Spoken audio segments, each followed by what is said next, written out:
Hello, everybody. Welcome to the Elseworlds Exchange. I'm Sal.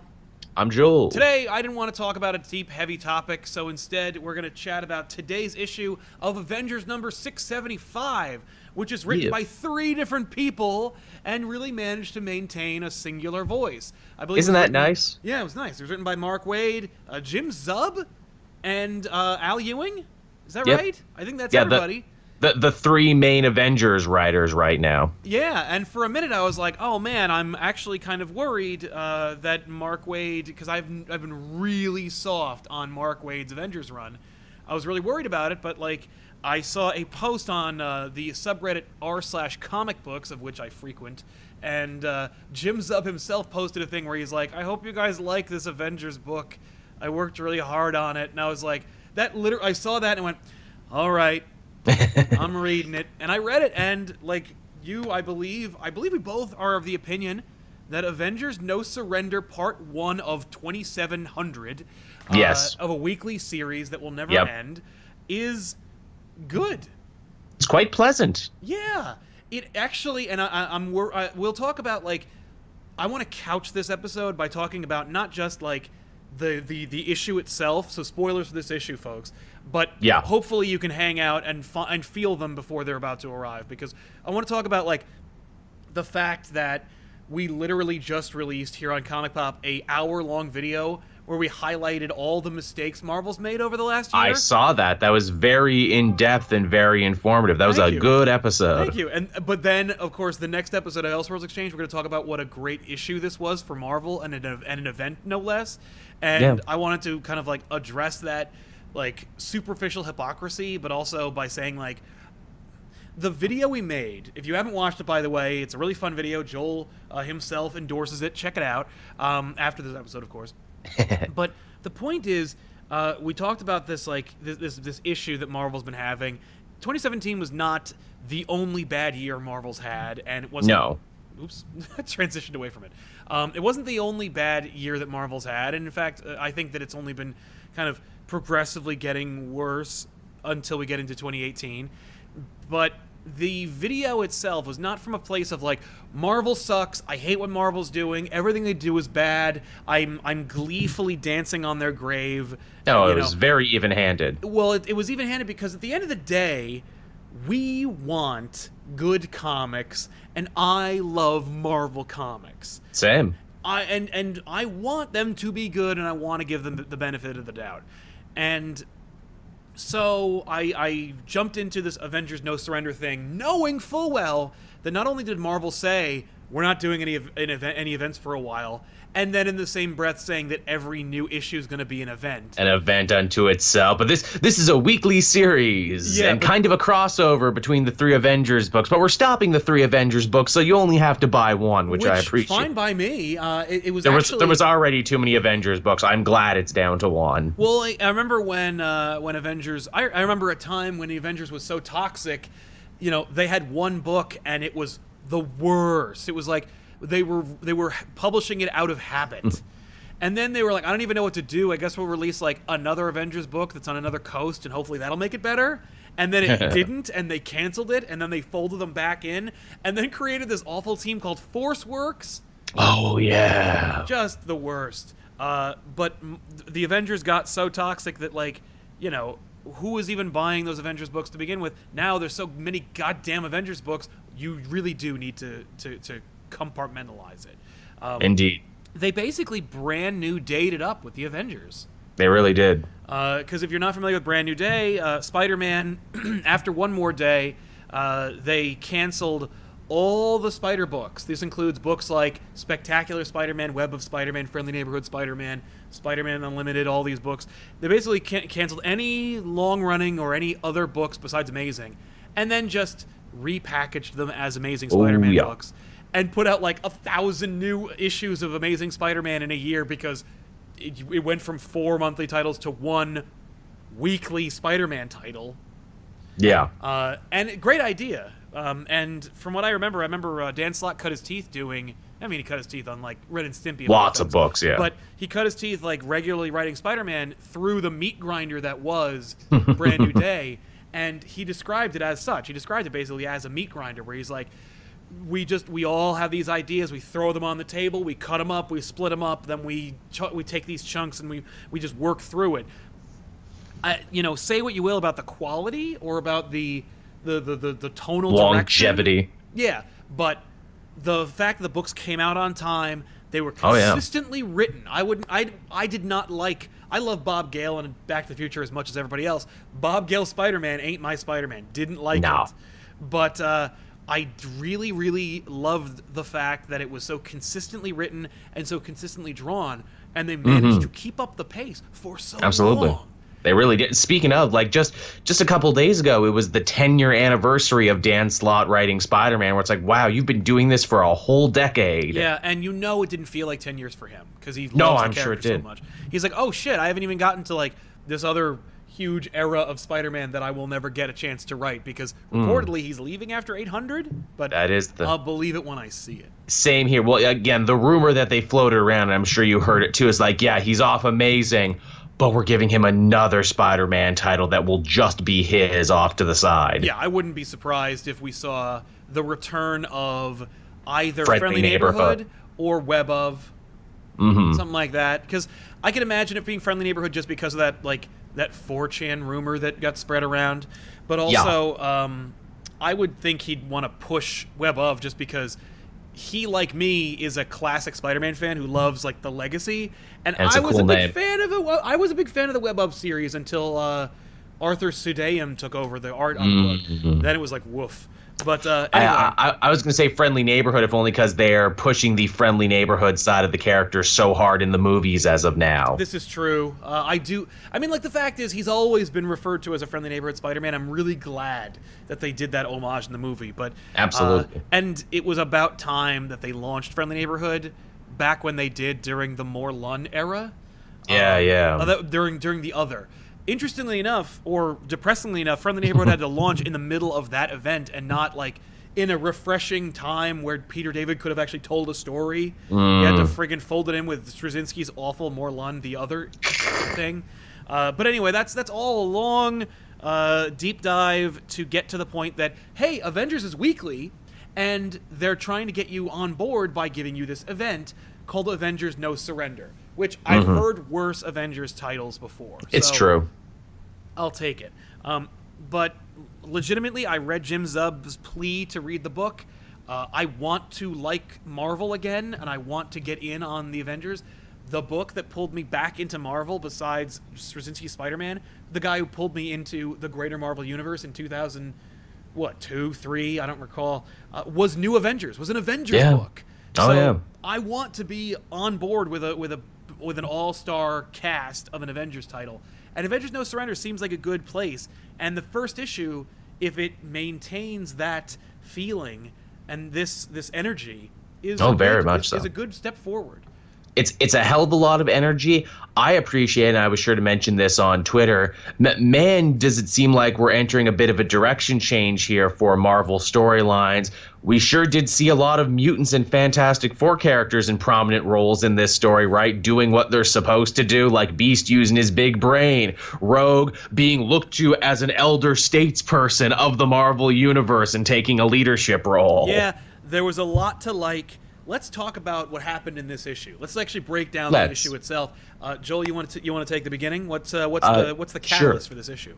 Surprisingly Spoilers, enough, spoilers abound, everybody. Surprisingly enough, we start off with a little, like a little mini story, like a little self-contained story with a lesser-known Avenger. And I wonder if we're gonna follow his story, or if every new issue we're gonna have a little anthology bit to start it off. But we follow Living Lightning, who is now just calling himself Lightning these days. Living Lightning. By the way, I had to recheck because I was like, is there living? Once he said Living Lightning, I'm like, is he talking about Living Laser, or is he talking about? I did the same thing. The West Coast Avengers character was like, quick Google search.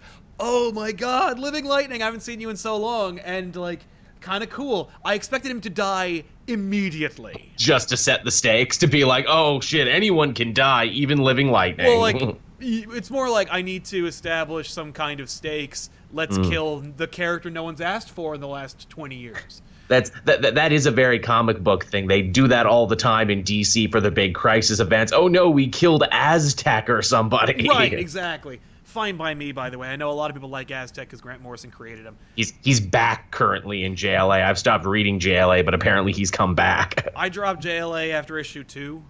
Yeah, that's me too. I wanted to like JLA so bad because I like Steve Orlando and I like the idea of a different tier of Justice League, but at the same time I'm just like, this doesn't do it for me. But Christopher Priest's Justice League is doing it for me at the moment.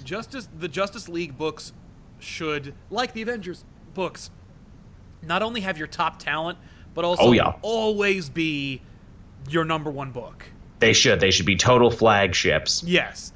The fact that DC let Justice League wane when everything else was firing on all cylinders is so weird. Bizarre. It was like they owed Brian Hitch a big fat favor. Anyway, so yes, Avengers No Surrender opens up with Living Lightning doing a sting operation, like using his powers, but more in a desperate situation to stop some car thieves. Yeah, busting up a chop shop. Yeah. And that was cool. It was just fun to see superheroes being superheroes and doing stuff in a different region than just the Eastern Seaboard. Absolutely, yeah. A lot of really cool. The story opens up. Living Lightning's doing his thing, and then they don't waste any time. Like then shit hits the fan. Oh, does it ever? The sky turns red, and... So you know it's serious. It's like the later seasons of Teenage Mutant Ninja Turtles when the sky turns red. Exactly. Sky turns red, communications offline. It actually had shades of an event we're doing on back issues coming up, so I don't want to get too into the plot because I'm gonna mix them up and accidentally do an episode. So please continue. Like, communications down, the sky's red, everyone's got to respond. And basically all the Avengers kind of come together. All the different Avengers teams that have been fragmented by infighting and just by, circumstance, now they're all working together. And it was a really nice moment to see Beast kind of taking point on this one and being like, hey, I'm a big brain. I'll work the computers and make sure everyone gets to where they need to go. Yes, it's amazing actually to me how quickly... Even though, like, number one, the Fox Disney thing has to go through an antitrust filter, but also the fact that, like, things won't be finalized for another, like, year or so. But it's nice to know that even despite all of those things, Marvel Comics is reflecting the fact that they're all unified by being like, oh, you know who's really important and cool? The X-Men. And quickly, too. I think the idea is that this one was already in the tank and they already had the first couple written. And they're like, okay, if the deal goes through, we'll keep letting Mutants and Fantastic Four have prominent roles in this story. If not, we'll roll it back because we can. Right, exactly. And I assume you were very excited to see that the first major superhero we see after Living Lightning, of course, was Falcon. Yes, Falcon, who is still, again, in a prominent role. He's still leading his version of the Mark Waid Avengers team. Yep. And he's the first one to kind of look up in the sky and go, guys, I think we have a problem here. Yeah. And then basically it's just the whole book is just the Avengers kind of getting their bearings and saving people. Keeping you up to date, saying like, hey, it's okay if you didn't read Occupy Avengers. It's okay if you didn't read Uncanny. We're going to get you settled with the teams and show you who's who and where's where. That really helped me out because, like, I sure as hell dropped USA Avengers, Occupy Avengers, Uncanny. I was so sick of Avengers at that point. I'm like, I can't read any of them. And the main Avengers, the Mark Waid Avengers, I could not. I think I dropped nearly every Marvel title I have dropped over the last like few months, and it's just like, woof. It was funny to see the Occupy Avengers because that book got canceled so early on. I think that book got canceled before David Walker could even build the full team, which is why you only see Red Wolf and Hawkeye as the only members of Occupy Avengers. It was actually kind of fun to see teams that I either didn't give a chance to or completely abandoned. Occupy Avengers, USA Avengers. I was like, hey. I remember these guys. Because I was worried that the way USA Avengers would have ended is that they just stripped Sunfire, can't remember his name. Sunspot of his like rank and title and prominence. But no, he's there doing his thing, leading the team. Still the head of AIM. Taking point. I was like, that's cool. Like, it was interesting because to skip ahead a little bit, not about plot-wise, but more about tone and what this book means, it was nice to see... it was nice to see this distillation of everything that Marvel, I think, has been trying to do versus what they wanted to do, and making it successful and effective. Definitely. We saw not one, but 2 gay romances in this issue. Absolutely, we sure did. But I think that those who are decrying the diversity and the multiculturalism and all of this could say that it wasn't beating you over the head with it. It had a point. These moments were plot and character driven, and there's something for everybody in this book. I mean, I'm sure the people who decry that sort of thing too would also decry, I don't know, like interracial relationships too. If they saw, like, if Luke Cage and Jessica Jones showed up, they'd be very mad at that as well. I don't know. The Jess Jones Luke Cage thing came up. Not that it came up, but it's more like it evolved before a lot of the public outcry, and so as such, I think it's like, I think it was grandfathered in, honestly. Well, I'm saying hateful people are hateful people, but that's neither here nor there. I think, oh crap, you know what? I'm connecting it to another book, but there was a character in the book that I'm going to be doing on back issues in about 2 weeks that says basically the same thing, and it's during an event kind of like this, and I was like, nice. That's funny. That's cool. But a lot of cool stuff. But you get high flying superheroics, you get character work, you get to boil down the Avengers into one unified front. It's nice, isn't it? That I don't think everyone's going to walk away from. No, I don't think so either. And as a result, that'll work out great because they'll be able to clean house and make I don't want to say a pure Avengers team, but that's what you do when you boil away when you have a crucible, then you burn away all the irrelevancies until you get this pure thing. The Avengers are going to be the strongest, most unified hodgepodge of all these ideas, I think, by the end of it. It's to crystallize the team, and the team needs to be crystallized. I agree. Just get rid of all of that. Just get rid of all the fluff and all of the fat, and just all the filler. And boil it down to a team of 7 people who are really representative of the team, the legacy, and the times that they live in. That's what it should be.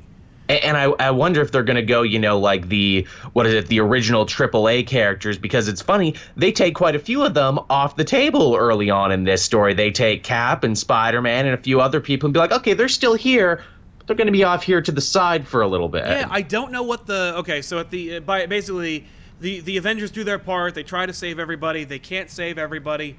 We see that one honorary member of the Avengers is on death's door. Spoiler territory, so if you don't want to know who it is, we won't talk about it for more than a minute or so, mute the episode or put us away for a minute, but we'll give you a countdown of 3, 2, 1. So Jarvis is crushed by debris, saving somebody, a la Captain Stacy in an old Spider-Man book. Assumed dead. I believe that they say he's not expected to survive. Right. So what's it called? Nadia, Pym, and Beast rush off to do what they can to save Jarvis, which is kind of cool. Yes. Because you get a new Avenger, the newest of new characters, and one of a classic Avenger. Oh, yeah. And an Avenger, too, that needs a little work as well, too, who's kind of been dragged through the mud recently in recent X-Men stories. It's nice to see Beast being a good guy trying to help people out again, unlike the weird, morally compromised Beast Bendis kept trying to push. Yeah, Dick Beast has been kind of put through the gamut, and he has only suffered indignities and character assassination through his own X-Men book, and it would be kind of cool to see him kind of gain prevalence and find himself again in an Avengers series, because then you could actually transition him back over and be like, you know what, Beast is one of the Scarlet Witch and Quicksilver, but Beast is one of the first public out there mutants members of the Avengers. Before I forget, Will I Am Golden in the super chat, is Speedball in the book? No. Not yet, anyway. It's going to be a long series, so he could show up. It's true, he could show up. You never know. I feel like you're going to see everybody. So that character is at death's door. A couple of Avengers go to see what they can do about him. and then, as you said, some of the AAA title Avenger characters turn blue, freeze, and I don't know, are collected like action figures and put in the Avengers like lawn. Nice. Oh man, I'd love to have that job. Now you got to go through and categorize them like you categorize your long box. Exactly. Okay, we got Steve, we got Pete. All right, they're all here. Yeah, but I think that's cool because I speculation time. I feel like, number one, we're not just putting them away. We're like, maybe they're going to be in like the Vanishing Point, or they're in the Mindscape or something. But there's the major players are all frozen. And they all, they're probably going to be on their own adventure. But the main thing of Earth being stolen, and Earth being stolen, who did it, why, all that crap, is going to be resolved by these lesser Avengers. And I hate to use that term because these Avengers have been Avengers forever. Like, not forever, but for at least the last few years. Yeah. But they're not like USA Avengers. Neat idea wasn't doing major numbers. No, it's a niche team, but hey, if you like niche teams, pretty solid. Yeah, and if you like the underdog, I think that the idea of seeing Living Lightning or whatever in the first page and then bringing him back at the end of this book is these writers' way of saying, like, get used to seeing some like forgotten Avengers. It really works for the Marvel universe because basically every Marvel character you can think of has been an Avenger at some point or part of some manner of Avenger team. So to have a whole series, especially a long series that's going to be as long as this is, they could very easily pay homage to everyone who's ever been an Avenger. It's true. And maybe in a more like character respectful way than that time in Avengers Disassembled when the Avengers are fucked and then all the Avengers show up on the lawn and then leave. Like, it's more like, oh, that's a cool double-page splash, but who cares because they're not doing anything? In this case, no, I think you're going to see, like, everybody's favorite Avenger is going to have their time to shine. Absolutely. And I think that the Forgotten Avengers angle is definitely represented in the debut of Voyager. Voyager. I watch things creepily. And of course, Voyager will be complemented by the Orb, who of course is a watcher as well, and he'll need to see all that's going on. No, Voyager shows up, and I'd love to make a Star Trek joke, but I don't know near enough Star Trek to joke about it. Well, we know that despite Voyager's obvious inadequacy, she will still be around for at least 7 seasons. I don't know. Padum-tish. There you go. But here's the thing. Voyager, new character. I had on Twitter people asking me, like, who the hell is Voyager? Did I miss something? And it's like, no, you didn't. They're Sentrying this. And she even has the same basic haircut and color scheme as the Sentry. Yeah. They even do the bit where she stands in front of like the old Avengers Mansion statue, which I love. They're working in Avengers Mansion again, and she's standing there like, "Hey, I was always here." Yeah, see, I'm in the statue that you've seen a million times, but not me in it a million times. Yeah.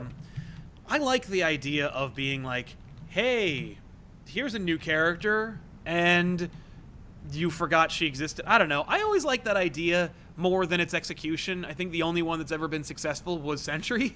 Yeah, it's funny. It's a very DC Hyper Time idea where it's like, oh, I forgot this Golden Age character existed until right now, and now I remember everything. Yeah, the fact that everybody remembers her right now is also like suspect, but hey, absolutely. These are all talented writers. This is not like some hack job. I think that they'll explain it properly in a way that isn't frustrating. I mean, that's clearly going to be the marching order for this series. It's funny that she seems to be a cosmic character who came from space at a time when the Earth itself is stolen and taken somewhere. Yeah. She honestly has shades of like Adam Warlock and like Marvel Boy, so who knows? But I'm excited. I think it's going to be cool. And I'm willing to give Voyager the benefit of the doubt. Same. You know, I read a bunch of articles about her debut months ago, actually. Me too, yeah. And I remember being like, okay, right on. Well, when that happens, we'll see what happens. Yeah, I mean, even if she exists as just like a story device. Yeah. Which it wouldn't be the first time a Marvel event created a whole character just to be a storytelling device. Well, this is fair. Hopefully she'll become more than that. I don't want her to become a Bendis plot device like Layla Miller. Or that fucking kid from Civil War 2. What was his name again? I don't recall, and I never will. And we never will because Ben just ain't working there anymore, so no one's gonna work him back in. Yeah. Sorry, I reacted kind of awkward. Like I thought I heard like a yell or something, and I think it's the neighbors, but I was like, what? Yeah, I thought I heard that too. You did. Okay, good. That's See, glad to hear it. I thought I heard that too, and I'm like, is this my end? Am I fucking up? Do I need to close more windows? The audience is reminding us, it's Ulysses. Ulysses, yes, of course. Ulysses. Here's a big fat thanks for being in the Marvel Universe from me to you. There you go. Nathan Berg in the Super Chat, just helping us out. Thank you very much, my friend. But yeah, screw Ulysses. I actually am more interested in Voyager than Ulysses. Me too. And we'll see what happens. Yeah, I mean, we will see. It'll happen. Again, this Avengers No Surrender promising a lot of stuff, promising all your teams, promising, to see them work together, promising a cosmic threat, a new Voyager character, and also they're promising the return of the Hulk. They've already kind of spoiled that on the cover for some future ones. Yes. So you probably know a little bit more about this than I do, and I'd like to hear your opinion. What is the future for Avengers No Surrender? It sets up a lot of mystery. Who's Voyager? Indeed. Who stole the Earth? What's with the red sky, or the red skies? What's with the blue suspended animation stuff? Why are they only the main characters of the Marvel Universe? Yeah. And what are these lesser Avengers going to do about it? And by the way, I don't mean that in like a screw these Avengers, I don't want to read their book. It's more like, technically speaking, these guys don't have as much prominence as like Peter Parker Spider-Man or we mean Captain double America. A as opposed to triple A. There's nothing wrong with being double A. Yeah, hey, it's true. So I like to think I'm a double A comic book YouTuber, and I mean my stats would say yes, that's true. Yeah, we're in good company. So there are a lot of mysteries abound. So how many parts is it supposed to be? It's ultimately at the end of the day, I don't recall. I know I joked around about it being like over 1,000, but I think it's only supposed to be like. Yeah, it's a weekly series. It's supposed to take us to a big landmark number. I don't know if it's supposed to take us to 700 or 800. I would assume 700, which means that it's going to be 25 issues. That can't. Okay. Be. That would be really depressing. But it's weekly, so we'll get one every week. So that'll only be so less than half a year. Okay, so half a year, which is pretty standard for the guys at DC. They always love their year-long weekly series. Yeah. Marvel doesn't do it as much. They did it with Wolverines, and did they do it with another one? I know they did. I just don't recall which one it was. Neither do I. It's not really their racket, but they're trying it out here. Yeah. But that said, so Avengers No Surrender is a weekly series. It's going to be a big thing when it's over. I'm happy to say that I don't know if there's going to be a lot of tie-ins. I think it's just this main book. No, I don't think there will be.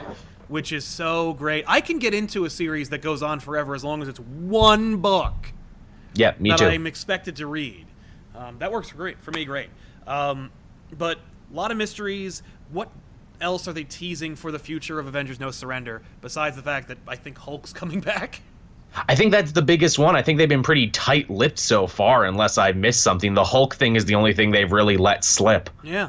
The fact that they are doing so many deep dives already in the first issue suggests to me that the enemy that they're going to be dealing with is probably someone from the past of the Avengers. Oh yeah, that's always the way this goes. I mean, could they go really old school? And the villain is actually Loki because they fought Loki in the first Avengers? I think that they might get a little. I don't think they're going to do Loki, although since Loki will have prominence in the Infinity War movie, anything's possible. And apparently quite prominent in that next Affinity Cosmic event that they're doing next. That's right. Because he's a Sorcerer Supreme and he's been fucking around with the stones. Yeah. The Cosmic event, I don't know. I'm less excited about that than I am at this, even though this is a cosmic event as well. In its own way. Well, I mean, we're Earthbound now, but that could easily change. That's the mystery. Where are we even in the Marvel cosmology? They joke maybe we're in the Microverse. Maybe we're in the Annihilus world. Who knows? Yeah, it's true. I know that, what's it called? Since Mark Waid's writing it, I'd be worried that Kang might be involved. We've had enough Kang and we've had enough High Evolutionary. I know you haven't been reading the Champions Avengers crossover, which was the last story before we got to here. Yeah. And it's like, okay, you've exhausted High Evolutionary now. I don't want to see him again. Yeah, I'm so sick of High Evolutionary just because they used him to retcon Scarlet Witch and Quicksilver, which they'll have to re-retcon now. Hey, maybe that's something they can do in No Surrender, because Quicksilver and Scarlet Witch clearly seem to be prominent characters in there. That would be a good time to do it. I completely agree with you. I would love it if No Surrender was just house cleaning, Marvel house cleaning, where they're just like, at 25 issues, one a week, it seems like they could really do that. like kill this group, kill this person, bring this person back, change this person to this person, like do a whole bunch of cleaning house, and people will appreciate this event. Yeah, it could be like the Children's Crusade, which fixed a lot of things and wound up being a really badass event. I know that somebody suggested the Grandmaster. I'd be totally on board for Grandmaster. It feels very Grandmasterish. I've stolen your planet. I'm going to take you. Now fight for my amusement. Well, I took your most Chase action figures, and I'm going to like put them on a shelf and let them do something. I'm down. If it's Grandmaster and it's like a big cosmic game, I think that's exactly what everybody wants. Yeah, somebody asked about No Surrender's price tag. I think it's $5 an issue. Oh, right. But I felt like I got enough issue. It wasn't like buying true. a Bendis comic where it's like I spent $6 and I got 18 pages. It's true. Another thing too, when I eventually review this book, I feel weird because I covered the special free preview that they had a couple weeks ago. I think that's free and you can pick that one up, and it's basically a good vertical slice of what the story's going to be if you're interested in it. Like if it doesn't win you over in that free thing, then I think you'll know or you're not. Yeah, I agree. So I'm excited about for the first time in a long time, I'm actually excited about a Marvel event. Long time. It's been, 2-3 years? Secret Wars was the last one that I was like, holy shit, this is awesome. Yeah. I don't think this is Secret Wars in any way. I don't No. Because it's very different from Secret Wars in as much as Hickman clearly was building towards it. There was a lot of build up towards it. There was a lot of setup. There was a lot of hype for it. There was no uphill battle for Marvel. Marvel fans weren't like, impress me, Hickman. It was more like, Hickman, just give me what I want. This is amazing. Yeah, at this and point, after getting strung along for as many years as we did, I'm building up to it. You'll see. Yeah, exactly. Avengers No Surrender has this feeling of it's got a lot to prove. It's got a lot of boxes to check. But they came out swinging, and I give them credit for that. It's true. The Razorvids and Super Chats says, congratulations on a great year of content. Well, thank you very much, Razorvids. We appreciate it. And thank you very much for spending a year with us. Yes, we hope to keep this going. Exactly. But yeah, Secret Wars is still great. I feel like No Surrender is in a same category where it's I'm kind of excited about what's happening, and I'm willing to give it the benefit of the doubt, despite the laundry list of complaints that I lobbed at Marvel not friggin' a week ago. Just recently and put to video form. It's true. Literally 2 days ago. But yeah, it does have an uphill battle, and I hope that it delivers. Absolutely. Now, the question is, how long ago did you first hear about No Surrender? Because I want to see if we can pinpoint when it was created and good question. Under what circumstances they created this idea. I heard it not long after we're not going to do any big events anymore. Oh, but we're doing a weekly Avengers series. I'm like, okay, that's not an event, but you're pushing it. You're pushing it, guys. No. The sky is red. The main Avengers are kidnapped, and the Earth is in a different galaxy. It's an event. That's an event. By any other name. Yeah. But if it's one book, consistently, I'm in. Yeah. I wonder, here's another thing, because here's another weird thing Marvel's been doing. Will Venom factor into this story at all? Because it seems like Venom is getting crossovers all over the place. Apparently Venom is very popular these days at Marvel. Marvel is really excited about Venom in a way that I haven't seen since the formation of the Marvel Cinematic Universe, because it used to be before the MCU and before before Marvel owned their own friggin' stuff. they still would want to bandwagon onto big studio movie productions. Which is weird. They would do that with X-Men too, but it's like, guys, aren't you fighting with the X-Men? Yeah, exactly. If maybe so frustrated, like when they would change characters or aspects of a character to suit the movie change, and it's just like, come on, guys. At this point, like, you can't possibly be trying to push Venom because Sony's making a Venom movie, are you? I think in their heart of hearts, Marvel loves Venom, and they know that they can sell books by slapping him on the cover, and now they have a good reason to, and be like, no, it's in preparation for the movie. I don't know. Venomverse didn't perform. Didn't it? No. No. I assumed it would have just succeeded by the fact that it had multiple Venoms in it. What they should have done was make them all holographic covers. That would have really helped out sales. And have a trading card inside. Right? A trading card right in the middle that ruins the value of the comic when you rip it out. That'd be great. Maybe a gatefold cover or a die cut so that you can see the other cover behind the other cover. That's what I liked. But Tiffany really dug whatever the hell that Venom event was. Venomverse? Venomverse. Yeah, she was the one who told me about it. Yeah. She sold it pretty hard. And that's the thing. Okay, so when I finished reading this issue, I had real flashbacks to Monsters Unleashed. An event unto itself that featured all of the Marvel Universe and had them dealing with an external threat from beyond the stars that causes like major collateral damage, that forces the heroes to all look like heroes, team up, work together, put aside all their personal differences, and just save the day. And it felt good. I mean, it ultimately, while I don't care about kaijus and monsters and like Inhumans and all that crap, I like them, but I don't like them to the nth degree. No. Objectively speaking, Monsters Unleashed is a fun, cool idea that should have tickled everybody's funny bone who was sick of everything that was happening at Marvel at the time. But it came out at the worst possible time in between Secret Empire and whatever DC was doing. It's just like, I can't have another one. Yes. But I think that everything that didn't work for people with Monster Unleashed, No Surrender is doing.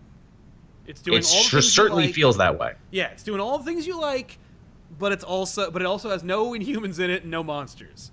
Yeah. So not yet anyway. Again, 25 issues over the rest of the year. Everyone could get a Focus issue at some point. Is there still a Terrigen Cloud? I've stopped reading I know they went back to space and Al Ewing went full cosmic with it. I think they're looking for like the element at the heart of the Terrigen Mist. I think that's where they are currently. Okay. Yes, they destroyed the cloud on Earth. That was X-Men versus. No, because there were two clouds.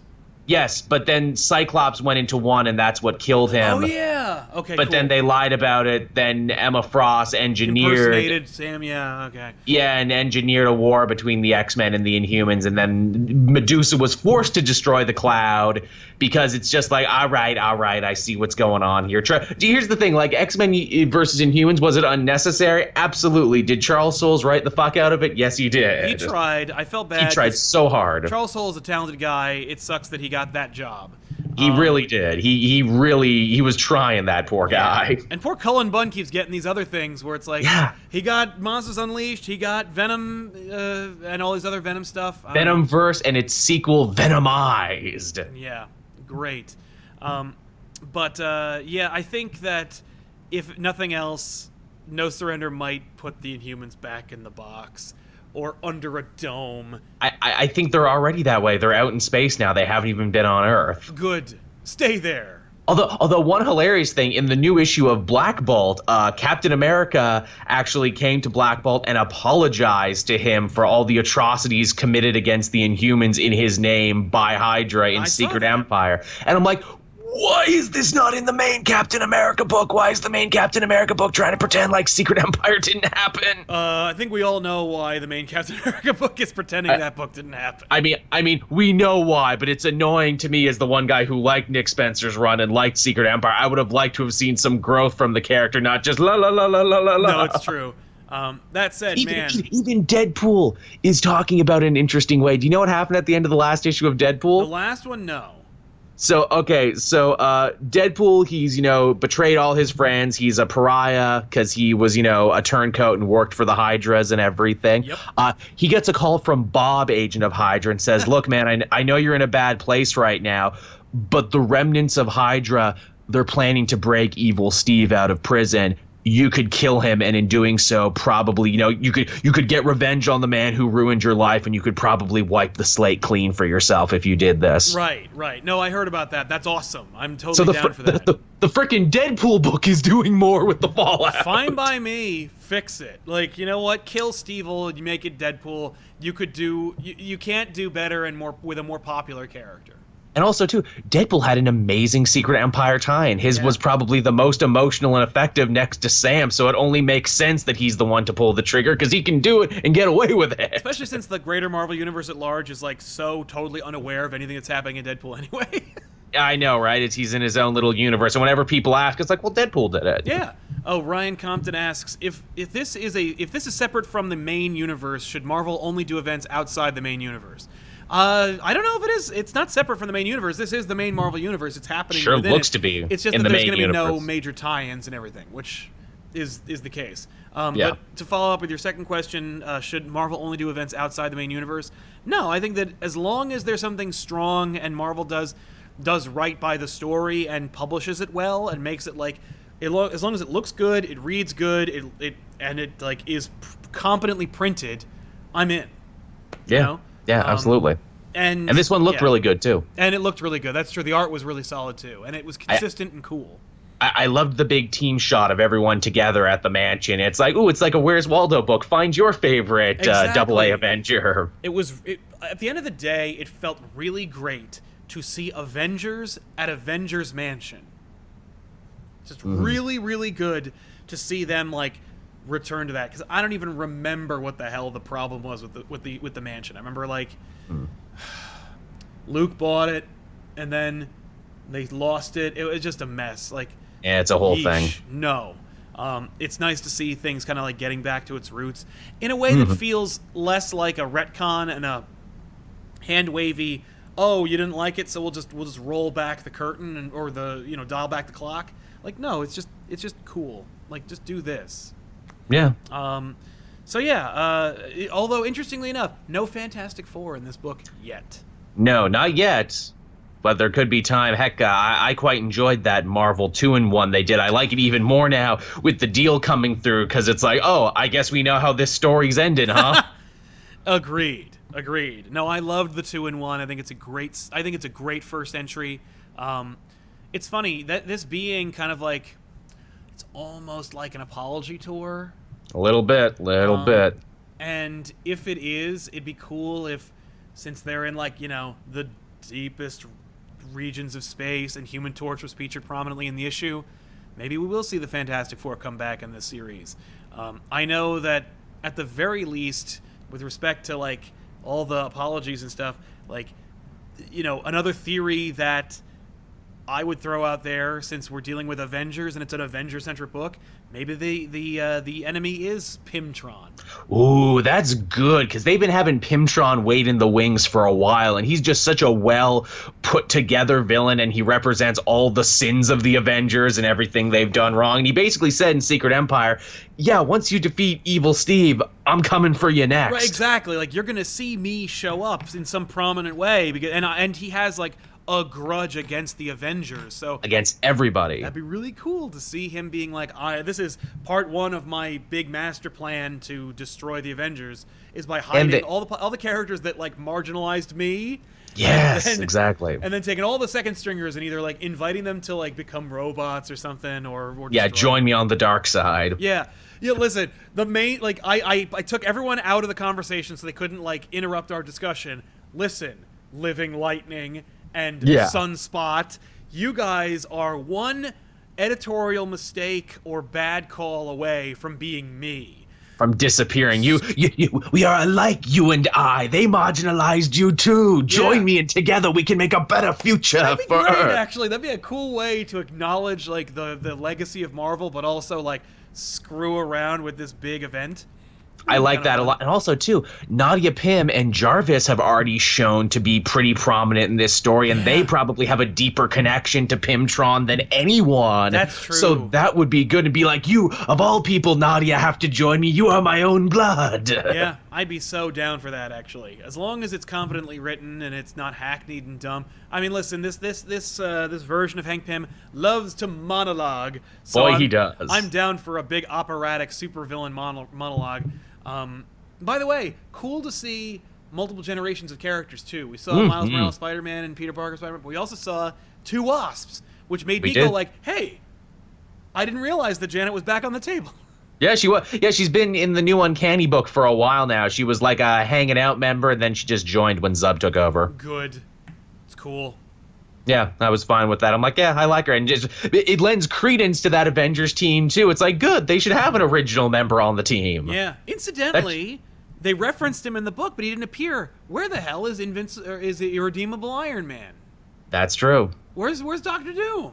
Where is Doctor Doom? That's a very good question. That's a very good question. I don't think he's the villain or anything, but, like, there's no way he would allow them to write him out of the book.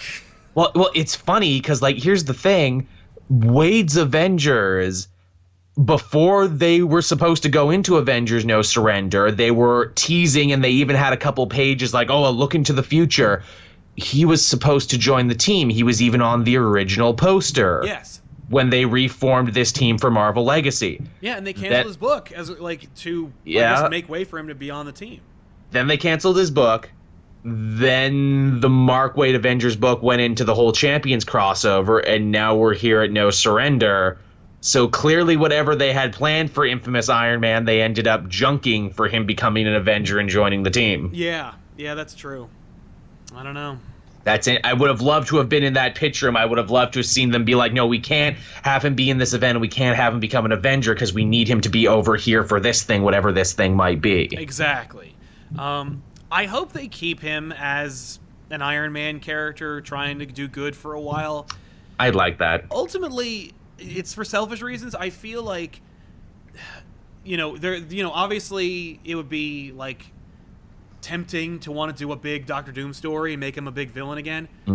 But, like, you can't do better than what happened in Secret Wars, and it was only 2 years ago. It's true. I mean, that has to be where they're going with it for the Iron Man book. Tony will come back. Doom will be incensed and go, but I did a good job as Iron Man. I don't want to give it up. Tony will be like, but you got to give it up, though. And then they will fight over who gets to be Iron Man. Yeah, I get, oh, my God. And then they can call the next event the Armor Wars. You nailed it. You nailed it. And you know what's actually great? I'm hoping they throw this away because, like, I know that Bendis had a real hard on for making Tony Stark into the new Sorcerer Supreme. Yes, he really did. Which doesn't work for that character. Doesn't work for anybody. But, like, if you wanted to go in that direction or tease that direction, you could have the fallout of the next Armor Wars with Doctor Doom end up being that Tony Stark merges magic and science. He's like, this armor isn't like, okay, the armor isn't like epidermal, nor is it like extremis or anything. No, in this case, it's magic armor. Yeah, really. I think that'd be cool. I'm literally wearing magic plot armor. Yeah, I think that's fine. As long as they don't make him Sorcerer Supreme, because, like, no.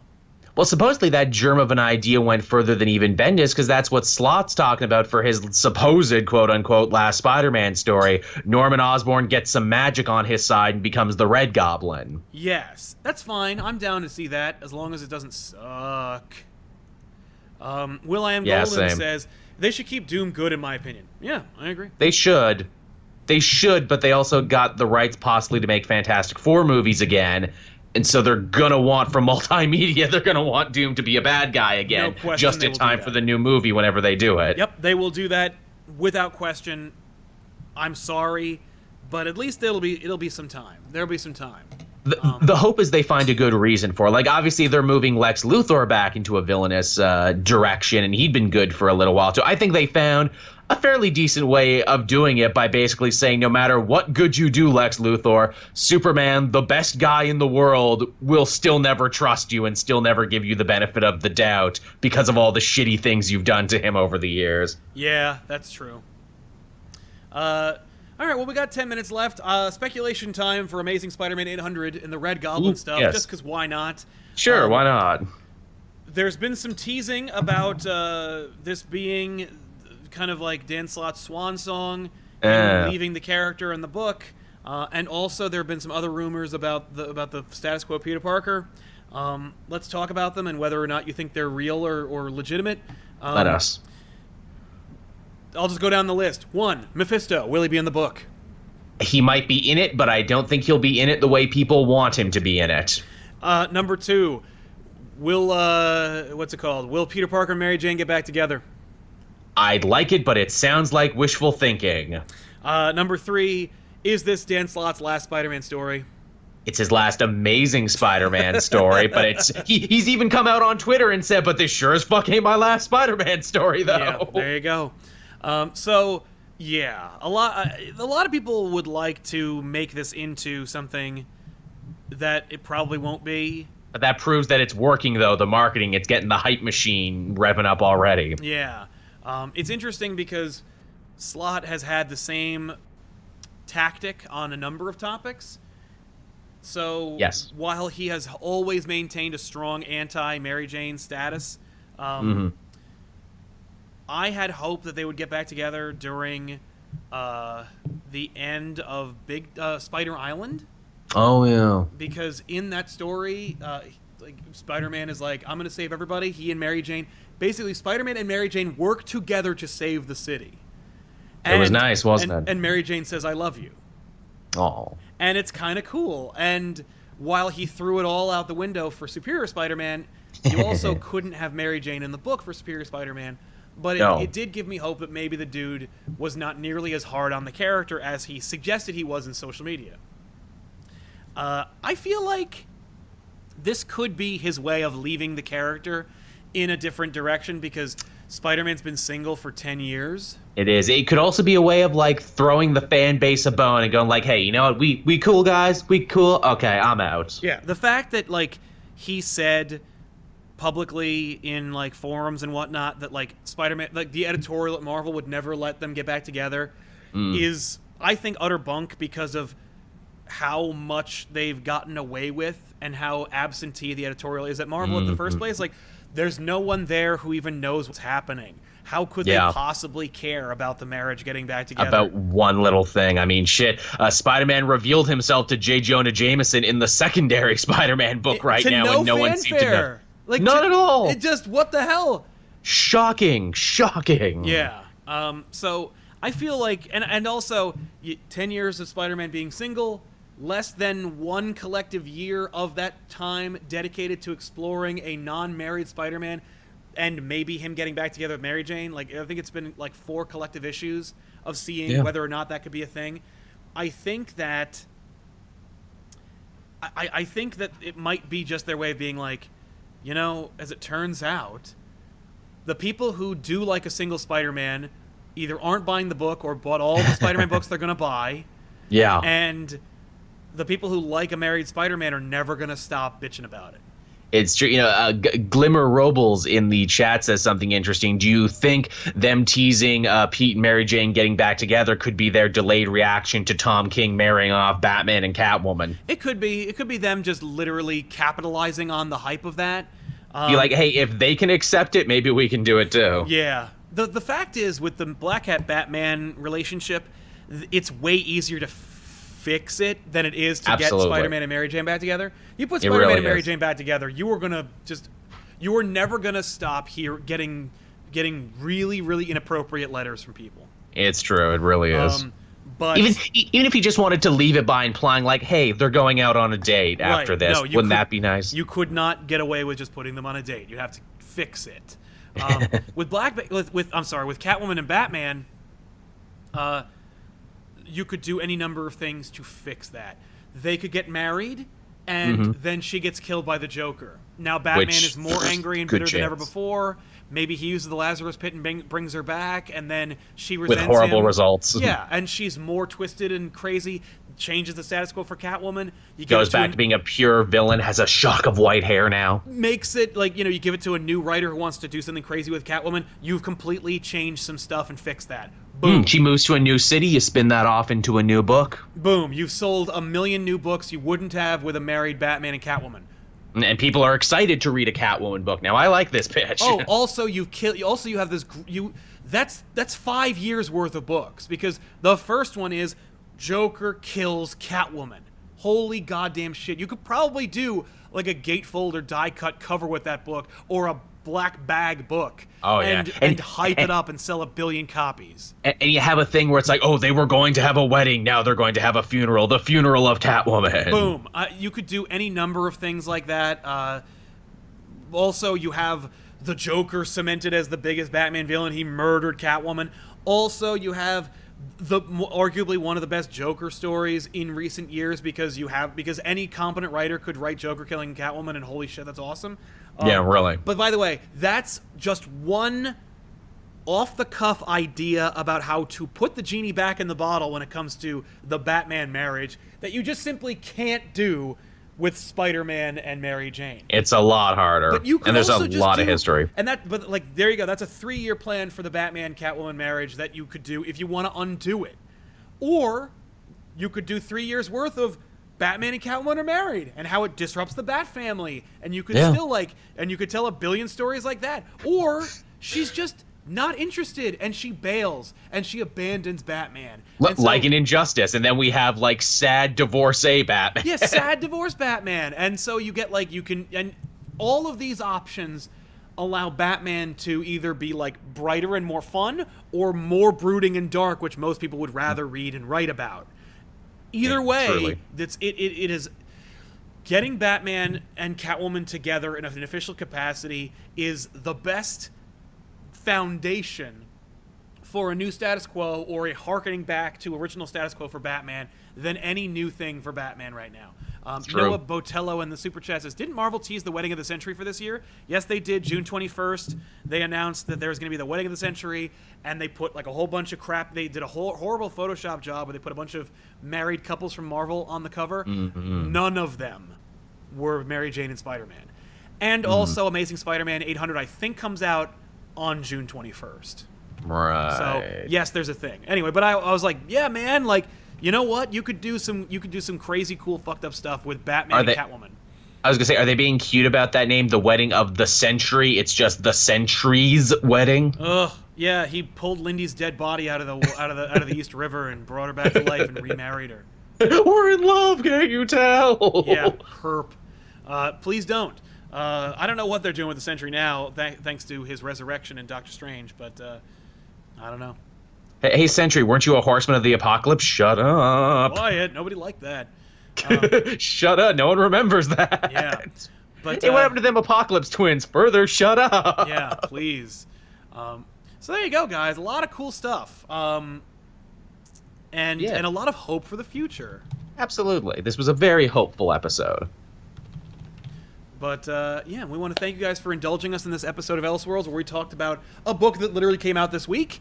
Yeah, and these are fun to do every so often when the mood strikes. It's true, and we don't do this every week because, like, I don't think you could mine a whole episode out of it, but, like... No, not every book every week. It's amazing. It was a perfect storm where, hey, this thing came out that means a lot in the context of where Marvel is right now. So we could we could spin it into a lot of conversations about, like...